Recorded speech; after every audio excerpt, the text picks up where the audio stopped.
कांग्रेस की सरकार पूंजीपतियों के पक्ष में काम कर रही थी, लेकिन थोड़ा स्लो कर रही थी। उस स्लो से काम इनकॉर्पोरेट का नहीं चल रहा, इसको थोड़ा फास्ट चाहिए।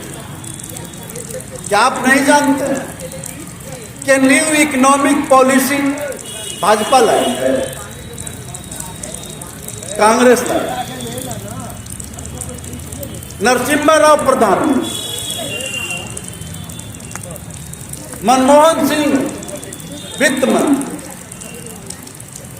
और इकोनॉमिक रिसेशन आने का अंदाजा अमेरिका को हो गया। उससे अंदरे अंदरे वह लड़ रहा, उसका अर्थतंत्र ध्वस्त होते जा रहा। उसने जरूरत समझा कि पूरे दुनिया की के मार्केट को ओपन किया जाए, हमारा सामान बेरोक टोक पूरे दुनिया में जाए। इस चीज को उसने महसूस किया। आर्थिक मंदी का जो आभास हुआ, और आभास ऐसे हुआ कि उसका प्रोडक्शन सब डैम होते जा रहा, बिक्री नहीं, सेल क्राइसिस होते जा रहा।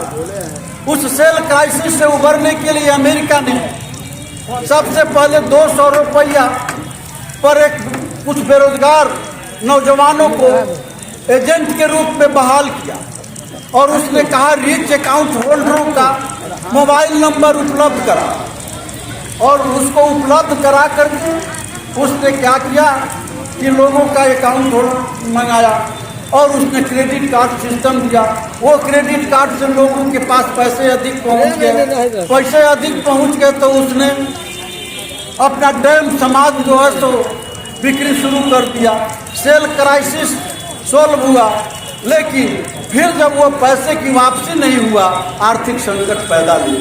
इससे उबरने के लिए, अपने सेल क्राइसिस से उबरने के लिए पूरे दुनिया के मार्केट को ओपन कराना था, और न्यू इकोनॉमिक पॉलिसी लाया। और उसी न्यू इकोनॉमिक पॉलिसी के तहत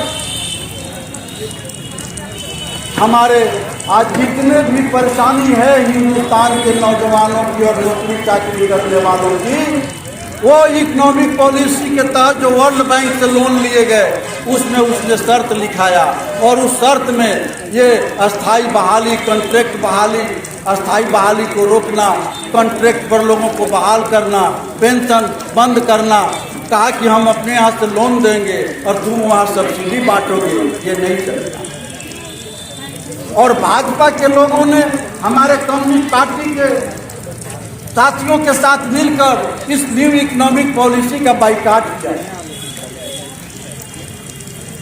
लेकिन आज जब 2004 में वाजपेयी जी आए, तो सबसे बढ़ चढ़कर सबसे पहले एनरॉन कंपनी को महाराष्ट्र में जो है तो बिजली को सौंप दिया।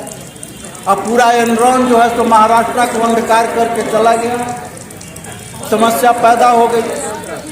और तो उस न्यू इकोनॉमिक पॉलिसी पर काम करने के लिए जो कांग्रेस की सरकार धीरे धीरे चल रही थी, उससे फास्ट लोगों की जरूरत थी, और उसके लिए भाजपा को एक्सेप्ट किया। इसलिए हमें कोई मूल अंतर नहीं है। हम लोगों को लेफ्ट यूनिटी बना करके और अपने नेतृत्व में चुनाव लड़ना चाहिए। ये चुनाव के टाइम जो होता है, उस समय तरह तरह के प्रलोभन दे करके वोट को ठगने का काम करता है, और बाद में हम पर अत्याचार करने में हाथ लगा देता है। अभी तत्काल चुनाव हुआ, बीजेपी और जदयू के मिलीभगत का सरकार बना, लेकिन लगातार हर जगह बुलडोजर चल रहा है। रोड पर जो है, जो पहले बास्केट पर्चा मिला था, आज से 30 साल 40 साल 50 साल पहले, सबको ढहा जा रहा है।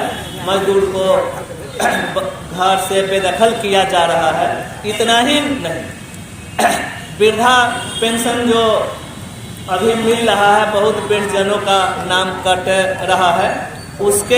उसके बाद जो है राशन कार्ड से हर जगह नाम कट रहा है। हमको जो सुनने में आया है, मीनापुर ही नहीं, मुजफ्फरपुर जिला में शायद 80 या 81 हज़ार लोगों का नाम कट चुका है।